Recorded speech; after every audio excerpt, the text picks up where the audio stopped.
Assalamualaikum warahmatullahi wabarakatuh. Halo semuanya, jumpa kembali dengan saya, Karstu. Apa kabar kalian semua? Semoga kalian selalu sehat dan tentunya dimudahkan segala urusannya oleh Tuhan Yang Maha Esa. Amin, amin, ya rabbal alamin. Oke, seperti biasa, kali ini saya akan menceritakan sebuah kisah horor. Melanjutkan cerita yang kemarin. Sebelum masuk ke ceritanya, bagi kalian yang baru bergabung, jangan lupa klik tombol subscribe-nya. Klik juga lonceng notifikasinya serta like video ini, agar kalian semua tidak ketinggalan cerita-cerita terbaru dari channel kami. Oke, terima kasih. Dan langsung saja tanpa berlama-lama lagi. Bagaimana kisahnya? Ini dia ceritanya. Aldi semakin gelisah. Sudah 2 hari lalu tetapi tidak ada kabar dari Sania. Setiap kali dia mencoba menelpon, hasilnya tetap sama. Tak ada jawaban, semakin lama perasaannya semakin tidak tenang. Dia tidak bisa hanya duduk dia menunggu kabar yang entah datang atau tidak. Pagi itu dengan tekad yang bulat, Aldi memutuskan untuk pergi ke Bogor langsung. Dia sudah mencatat alamat rumah majikan Sania dari percakapan mereka sebelumnya. Aldi tahu ini keputusan besar, tapi dia harus melakukannya. Dia ingin memastikan Sania baik-baik saja. Dengan cepat dia mengambil jaket dan meraih kunci motornya. Sementara ayah Sania yang melihatnya pun bersiap-siap langsung menghampiri. "Di, kamu mau kemana?" tanya ayah Sania dengan suara penuh kekhawatiran. Aku mau ke Bogor, Pak. Aku mau cari Sania," jawabnya dengan tegas.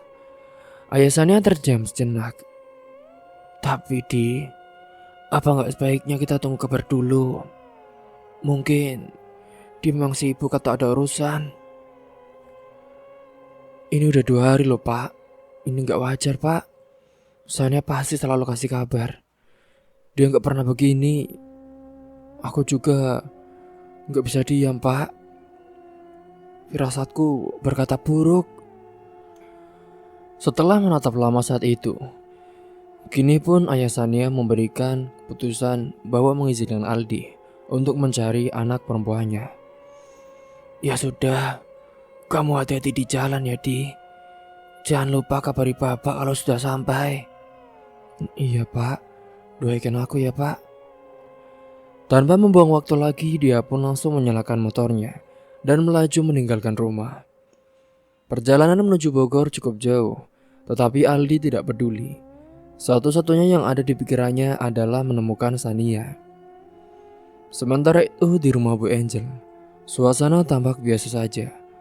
Bagas merasa semakin tenang. 2 hari telah berlalu dan tidak ada satupun orang yang menanyakan keberadaan Sania dengan serius. Bu Ija dan ibunya hanya menganggap Sania pulang kampung tanpa pamit. Mereka tidak mengetahui bahwa semua ini, dalang di balik itu semua adalah Bagas, anak dari Bu Angel. Di sisi lain bahkan Bagas sudah menghubungi teman-temannya untuk memastikan semuanya tetap tenang. Dia meyakinkan mereka bahwa keadaan aman dan tidak ada yang curiga dengan kehilangnya Sania. "Tapi gimana nih, Bos? Apa kita sekarang udah aman? Gue takut loh kalau ada polisi yang nyariin Sania lagi." "Sudah, gak ada yang curiga kok. Gue udah cek, semua baik-baik aja. Pokoknya lo tenang ya," jawab Bagas. Riko yang masih terdengar sedikit cemas pun dia bertanya, "Tapi kalau ada yang nyari lagi gimana, Bos?" "Siapa sih yang mau nyari? Dia kan cuma pembantu. Gak mungkin deh, gak ada yang peduli sama dia," kata Bagas dengan santai. Bagas tertawa kecil merasa semakin percaya diri bahwa semuanya akan tetap terkendali. Namun yang tidak dia tahu saat itu, pacarnya Aldi dari kampungnya sedang melaju dengan kecepatan tinggi menuju Bogor tempat Sania bekerja. Dengan tangan yang erat saat itu Aldi menggenggam stang motor. Pikirannya terus dipenuhi berbagai pertanyaan. Sania, semoga kamu gak apa-apa ya Sania. Kenapa dia tiba-tiba menghilang ya? Gumamnya sendiri saat itu. Semakin mendekati Bogor, hatinya semakin berdebar. Dia mencoba berpikir positif, tetapi firasat buruk terus menghantuinya. Setelah beberapa jam perjalanan, akhirnya dia pun tiba di kota tujuan. Aldi segera mencari alamat yang pernah diberikan oleh Sania. Dan saat menemukan lokasi rumah besar yang disebut Sania dalam ceritanya, dia merasa sedikit ragu. Dia menarik nafas dalam-dalam berusaha menenangkan dirinya. Ini apa ya rumahnya? Tapi kok sepi banget ya? Yaudah deh, coba aja dulu. Tanpa membuang waktu, dia pun turun dari motor dan berjalan menuju pintu pagar. Setelah Aldi mengetuk pintu dan memencet belnya, beberapa saat kemudian Bu Ijah pun keluar dan menatapnya dengan heran. Maaf, cari siapa ya mas? Tanya Bu Ijah. Aldi mencoba tersenyum sopan. Ini Bu, saya Aldi. Apakah benar ini tempat yang Sania bekerja? Saya pacarnya Sania Bu. Saya mau ketemu Sania. Dia ada di sini nggak? Ekspresi Bu Ijah berubah. Loh, Sania katanya pulang kampung mas. Pulang kampung? Iya loh, sudah 2 hari nggak kelihatan. Saya kira dia pulang kampung. Jawab Bu Ijah. Hati Aldi berdegup semakin kencang. Sania tidak pernah bilang apa-apa soal pulang kampung. Bu, saya ini dari kampungnya ya Bu. Sania nggak pulang. Kok ibu bisa bilang pulang kampung? Kata Aldi dengan serius. Bu Ijah pun terkejut. Tapi saya kira gitu loh mas. Saat itu dari dalam rumah, Bagas pun muncul. Dia menatap Aldi dengan tajam. Siapa tuh mbak? Tanyanya dengan dingin. Ini Den, pacarnya Sania. Jawab Bu Ijah. Bagas mendekati pagar menatap Aldi dari atas sampai bawah. Lo siapa? Aldi menatapnya dengan tajam. Gue Aldi, pacar dari Sania. Gue mau ketemu ya sama dia. Bagas pun tersenyum tipis tapi matanya penuh ketegangan. Dia tuh udah gak kerja di sini ya. Mungkin udah pulang kampung. Lebih baik lo pulang deh. Aldi tidak percaya begitu saja. Dia gak pulang kampung ya. Gue juga udah cek. Jangan bohongin gue. Bagas pun semakin kesal. Ya ngapain gue bohong? Kalau dia tuh gak ada di sini, ya berarti dia pergi. Aldi mengepalkan tangannya. Ada sesuatu yang tidak beres. Dia pun bisa merasakan hal itu. Sania tidak mungkin menghilang begitu saja tanpa kabar.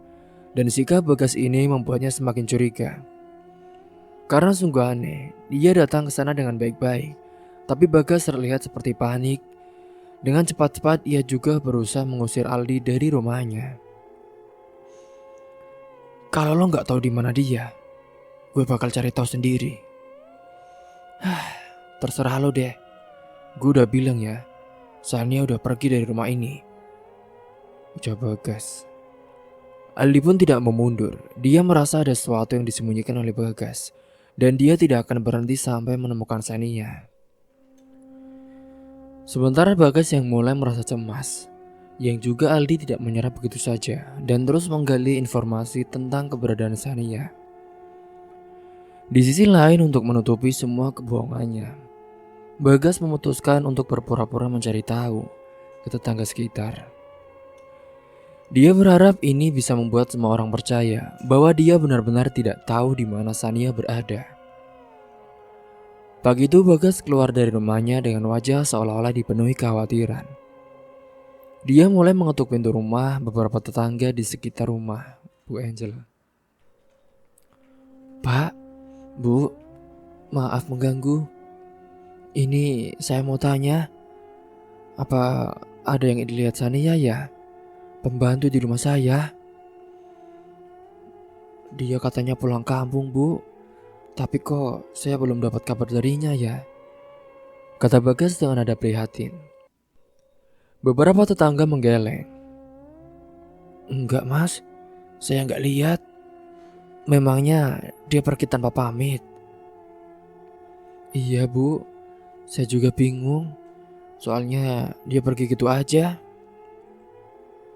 Setelah mendapat jawaban yang sama dari beberapa tetangga lain, Bagas pun mulai berpikir bahwa dia harus melakukan sesuatu agar benar-benar terbebas dari semua kecurigaan ini.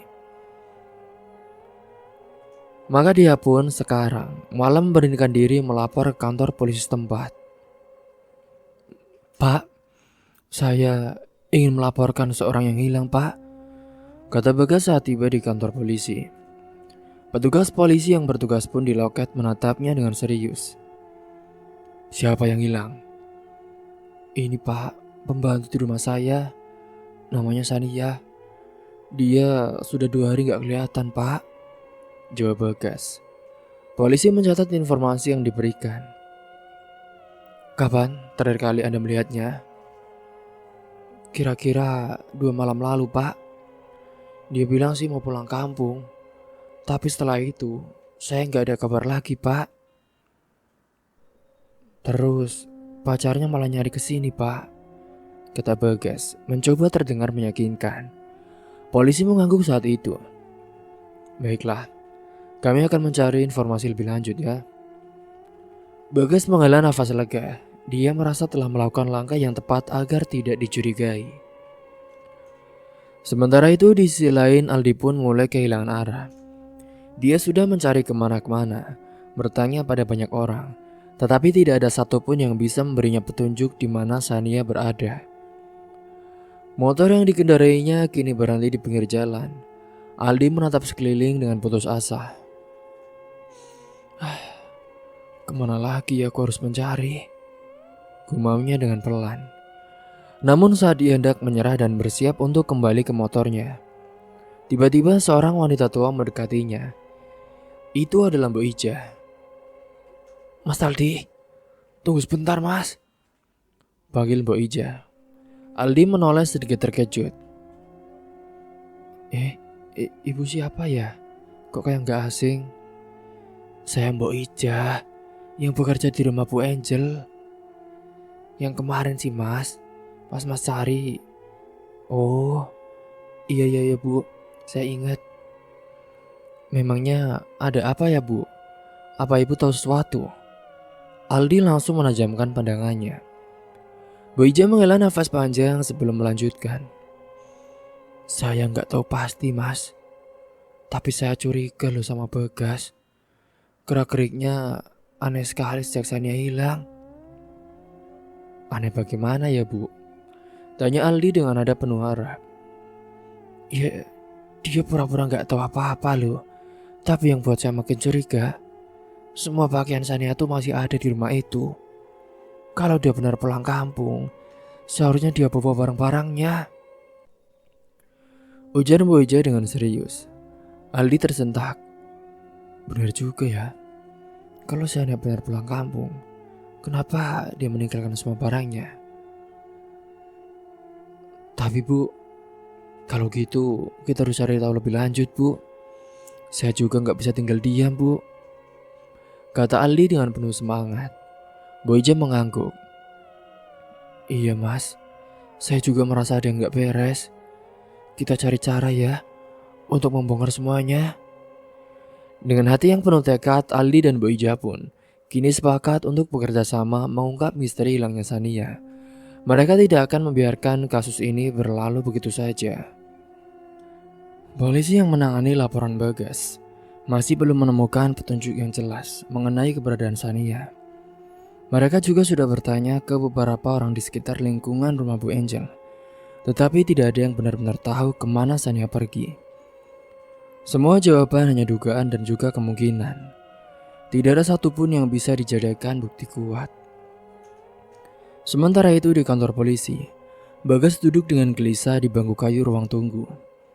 Ia berpikir bahwa datang ke sini adalah keputusan yang tepat untuk menghilangkan kecurigaan terhadap dirinya dan juga teman-temannya. Namun saat itu sesuatu terjadi di luar dugaannya. Seorang polisi yang sedang mencatat laporan dari Bagas tiba-tiba melirik layar ponsel Bagas yang tergeletak di meja. Pandangan polisi itu langsung terpaku pada wallpaper ponsel tersebut, yaitu sebuah foto yang menampilkan Bagas dan juga teman-temannya tengah berpose santai sambil memegang botol minuman keras. Polisi itu menyipitkan matanya, memperhatikan satu persatu wajah dalam foto tersebut. Sebentar, ini siapa saja ya? Tanya polisi sambil menunjuk layar ponsel Bagas. Bagas tersentak. Oh, itu teman-teman saya, Pak. Kenapa ya, Pak? Saya kenal itu, salah satu orang di foto ini. Kenal? Kenal bagaimana, Pak? Tanya Bagas dengan suara serak. Polisi itu tidak langsung menjawab, ia menoleh ke rekan sejawatnya dan mengangguk, seolah memberikan isyarat. Ya, kami ini sering menerima laporan tentang keributan di lingkungan tertentu. Dan kalau saya tidak salah, salah satu temanmu di foto ini pernah berurusan dengan kami karena membuat onar. Namanya siapa itu? Polisi itu menunjuk salah satu wajah di foto. Bagas menelan ludah. Ia tahu orang yang dimaksud polisi itu adalah Riko, salah satu temannya yang memang terkenal sering membuat masalah. Itu namanya Riko, Pak, jawab Bagas dengan suara yang nyaris bergetar. Polisi mencatat sesuatu di buku laporan. Jadi Riko ini sering nongkrong denganmu? Dia gengmu? Bagas mengangguk meski hatinya mulai dipenuhi rasa takut. Menarik, karena kami baru saja menerima keluhan dari warga tentang sekelompok pemuda yang sering pesta miras dan membuat kegaduhan. Bisa jadi kelompok itu adalah kalian ya? Bagas semakin panik. Niat awalnya hanya ingin menghindari kecurigaan, tetapi kini dia justru menarik perhatian polisi dengan hal lain. Ia merasakan sesuatu yang sangat salah dalam situasi ini. Jadi, saya perlu bicara dengan teman-teman juga ya, Gas. Bisa kamu kasih tahu di mana mereka sekarang? Lanjut polisi itu. Bagas terdiam sejenak. Jika dia mengatakan yang sebenarnya, bisa jadi teman-temannya akan marah besar kepadanya. Tetapi jika dia berbohong dan polisi menemukan kebohongan itu, posisinya akan semakin terjepit. Oh, saya nggak tahu, Pak.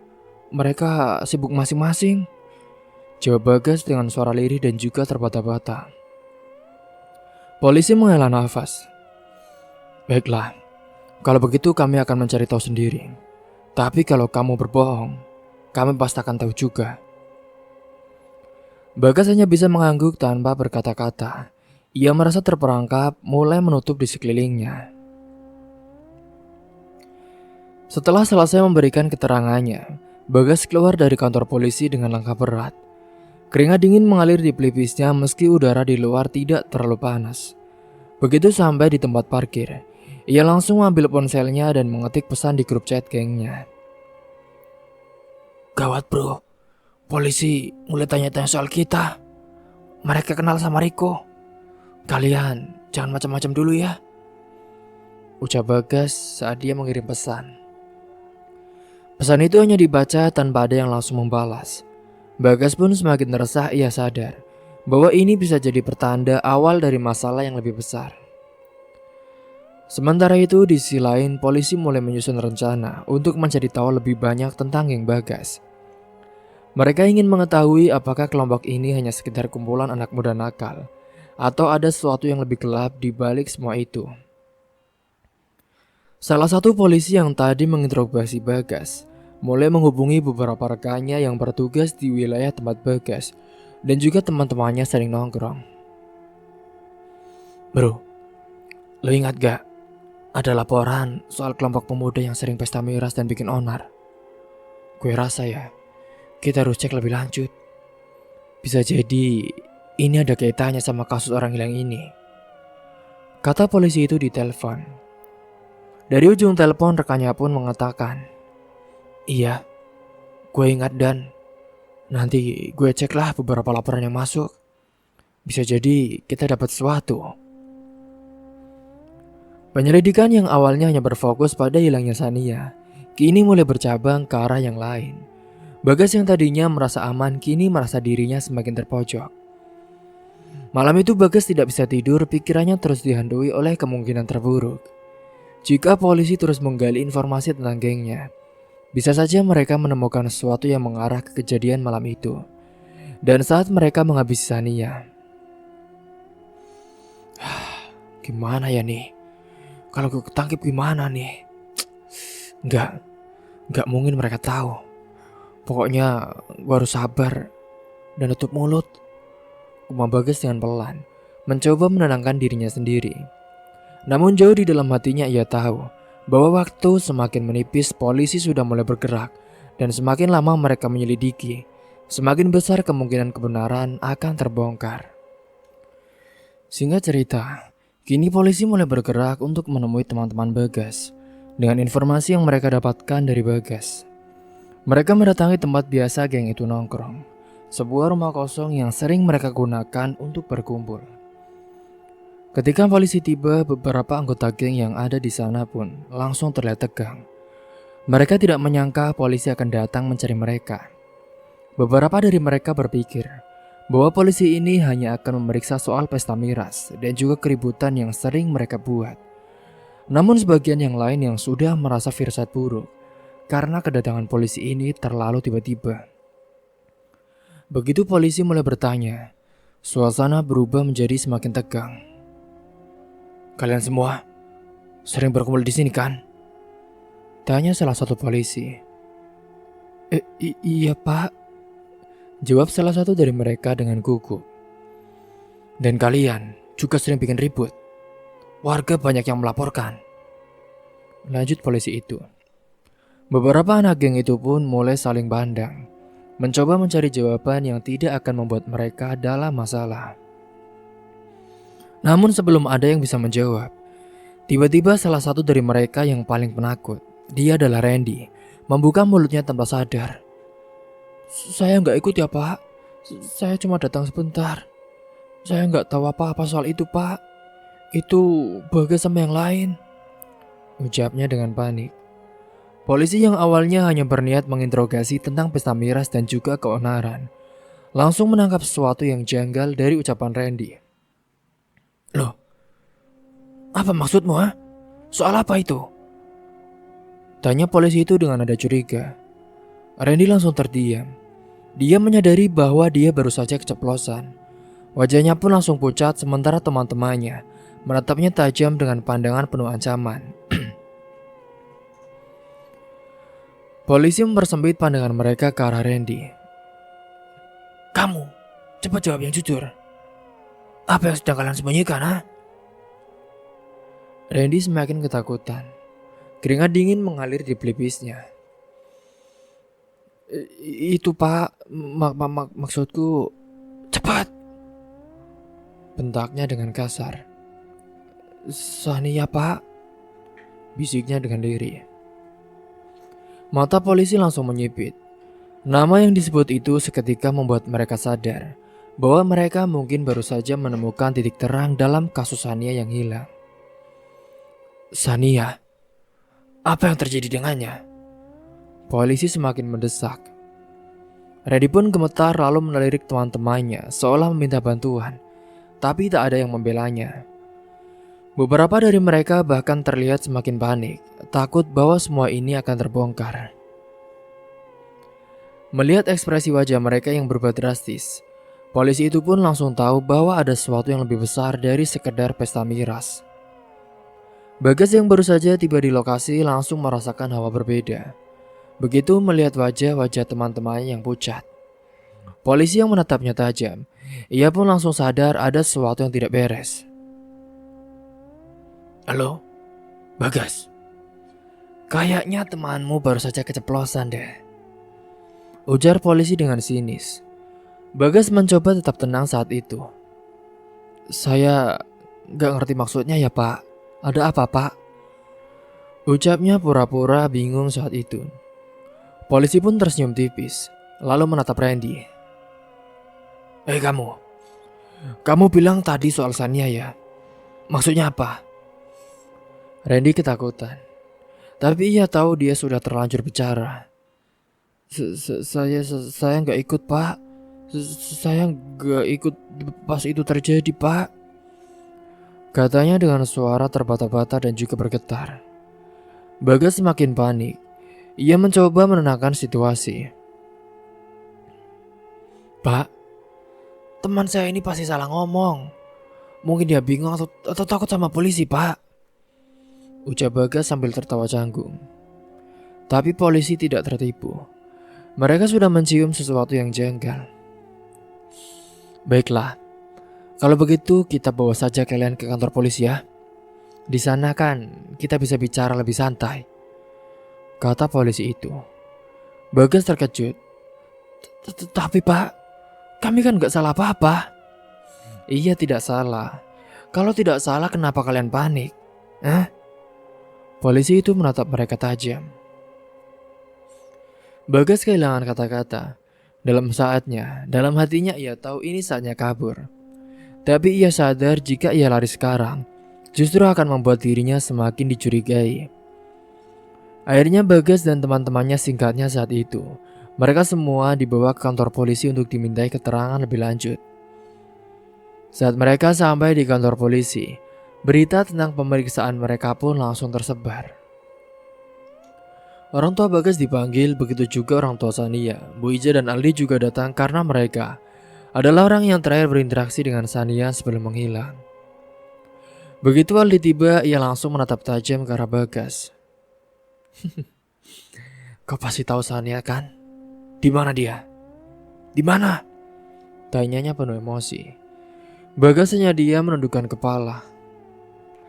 Bu Ija yang sudah lama curiga kini mulai menangis. Ya Allah, Den Bagas, kamu jangan bohong, Den. Sania itu anak baik loh. Kembalikan dia. Kalau kau tahu di mana dia, Den. Isaknya. Polisi lalu mulai menginterogasi satu persatu anggota geng Bagas, menekan mereka dengan pertanyaan-pertanyaan tajam. Kalau kalian tidak bicara sekarang, kalian akan tahu konsekuensinya. Kalau kami yang menemukan bukti lebih dulu, hukumannya bisa lebih berat. Kalian semua bisa dihukum penjara seumur hidup, atau yang paling berat, kalian juga bisa ancam salah satu polisi. Ketegangan di ruangan itu pun semakin memuncak. Bagas mencoba tetap kuat, tapi ia tahu bahwa keadaan semakin berbahaya. Suatu kesalahan saja maka semuanya akan terbongkar. Kini saat itu, ruangan interogasi dipenuhi ketegangan. Beberapa anggota geng Bagas masih mencoba mempertahankan kebohongan mereka. Tapi tekanan dari polisi terus meningkat. Kalau kalian tidak bicara sekarang, kami akan menganggap kalian semua terlibat dalam kasus ini. Dan hukumannya bisa lebih berat. Polisi mengetukkan tangannya di meja. Suaranya keras menggema di ruangan. Randy yang sejak awal sudah ketakutan akhirnya tak kuat lagi menahan tekanan. Dengan suara bergetar dan air mata mulai mengalir di pipinya, ia berkata, Sania, dia sudah nggak ada, Pak. Ruangan mendadak sunyi. Aldi yang berdiri di dekat pintu tiba-tiba merasa tubuhnya lemas. Matanya melebar, nafasnya tersengal. Apa maksudmu, teriak polisi dengan suara menggelegar. Randy menangis semakin keras. Mereka yang melakukan, Pak. Bagas dan Ferry. Aku cuma tahu dari mereka. Aku nggak ikut, Pak. Aku nggak ikut. Aku cuman lagi pesta miras saja waktu itu di rumah Bagas. Bagas yang mendengar itu pun langsung mendelik ke arah Randy. Matanya penuh kemarahan. Gila ya lo. Diam aja. Bentaknya dengan suara gemetar. Polisi tidak menghiraukan teriakan Bagas. Salah satu dari mereka pun langsung mendekat ke Randy. menatapnya dengan tajam. "Bilang semuanya. Kalau kau ingin hukuman lebih ringan, katakan semuanya sekarang juga." Randy menggeleng dengan lemah. Tangannya gemetar di atas meja. "Malam itu s- s- saat kami pesta, Pak. Kami tak sengaja memperlakukan hal buruk kepada Sania. Saat itu kami yang sudah mabuk, ditambah Bagas juga sudah lama mengincarnya, Pak, dengan Ferry dan lainnya. Dia bilang Sania cantik, terus pembantu. Dia nggak suka, Pak, Sania terlalu sombong dan jual mahalan. Jadi waktu itu saat mereka mencoba memperkaos Sania, Sania melawan, Pak. Terus tak sengaja tertancap pisau perutnya dan akhirnya meninggal, Pak. Bu Ija langsung menutup mulutnya dengan kedua tangan setelah mendengar penjelasan itu. Tubuhnya bergetar, Aldi pun mencengkram dadanya yang terasa sesak. Jadi, jadi, jadi, tak kusangka ya kamu, Bagas. Bu Ija menangis saat itu. Dia tak bisa berkata apa-apa lagi. Randy pun mulai sesak nafas. Suaranya tercekat oleh tangisan. Polisi yang lain menahan amarah mereka dengan tangan mereka mengepal kuat. Sementara di sisi lain, saat itu, ayah dari Sania yang memang menusul ke Bogor dengan telepon dari Aldi, dan saat itu memang menyuruh untuk datang kantor polisi karena sudah mendapatkan penjelasan. Saat itu ayahnya hanya menangis dengan keras. Sang ayah langsung jatuh berlutut, memukul lantai berkali-kali dengan penuh amar dan juga sedihan. Anakku, aku satu-satunya, ya Allah, kenapa anakku, ya Allah. Aldi menutup wajahnya, baunya terguncang hebat. Mbok Ija yang saat itu di sampingnya memeluknya dengan erat, mencoba menenangkan meskipun dirinya sendiri hampir pingsan karena shock. Aldi, kamu yang sabar. Ibu tahu perasaan kamu. Ya, Sania anak baik. Sabar, dia sudah tenang di sana. Terus kalian buang di mana? Polisi kini mengalihkan pandangan ke arah Bagas. Wajah mereka merah padam menahan marah. Bagas hanya diam, nafasnya berat, keringat dingin mengalir deras di dahinya. Dia tahu sudah tidak ada jalan keluar lagi. Di belakang rumah, Pak. Polisi segera menghubungi tim forensik dan unit pencarian untuk menemukan tubuh Sania. Mereka langsung bergerak menuju lokasi yang disebutkan oleh Randy dan juga Bagas. Tidak butuh waktu lama saat itu, mereka pun menemukan Sania. Tubuhnya yang telah membiru dan kaku tergeletak di sebuah area semak-semak di pinggiran kota. Itu adalah tempat kedua setelah sebelumnya Sania dikubur di belakang rumah Bagas. Pakaiannya sudah compang-camping, wajahnya penuh luka. Saat kabar ini sampai kantor polisi, suasana semakin mencekam. Saat itu ayah Sania langsung jatuh pingsan mendengar anaknya benar-benar sudah tiada dalam keadaan yang mengerikan. Aldi berlari ke ruangan, jatuh berlutut di tanah dan menjerit sekeras-kerasnya. Bukti sudah jelas, pengakuan sudah ada dan hukuman. Hukuman Bagas dan juga Ferry pasti sangat berat. Hingga saat itu dalam persidangan yang berlangsung beberapa bulan kemudian, hakim menjatuhkan vonis tertinggi bagi kedua pelaku utama. Bagas dan Ferry dijatuhi hukuman mati atas perbuatan keji mereka. Suara tangisan keluarga Sania memenuhi ruangan. Sang ayah tidak berhenti menangis. Sementara Aldi, dia duduk diam dengan tatapan kosong. Sementara itu anggota geng lain yang terbukti mengetahui kejahatan ini, namun tidak melaporkannya, dijatuhi hukuman seumur hidup. Bagas menunduk, wajahnya pucat. Tidak ada lagi kesombongan dalam dirinya. Kini dia hanya bisa menunggu hari eksekusi. Sania telah pergi. Tidak ada lagi tawa manisnya, tidak ada lagi suaranya yang lembut. Dia pergi dengan cara yang paling menyakitkan. Aldi berdiri di depan suasana pusara Sania. Tangannya gemetar saat meletakkan bunga di atasnya. Maaf Sania, maafkan aku. Aku gak bisa melindungimu, isaknya. Boyja berdiri di sampingnya, mengusap punggung Aldi dengan lembut. Sabar, Sania sudah tenang sekarang. Dia sudah di tempat yang lebih baik. Tapi Aldi tidak bisa menerima kenyataan ini. Air matanya terus mengalir. Kenangan tentang Sania terus berputar di kepalanya. Sania telah tiada, namun luka yang ditinggalkan akan selamanya membekas. Cerita pun tamat. Semoga kalian semua bisa mengambil hikmah dan pelajaran dari kisah ini. Mungkin itu saja yang dapat saya sampaikan. Kurang lebihnya mohon maaf apabila ada salah kata ataupun ucapan yang kurang berkenan bagi kalian semua. Sampai jumpa di cerita selanjutnya. Akhir kata, wassalamualaikum warahmatullahi wabarakatuh.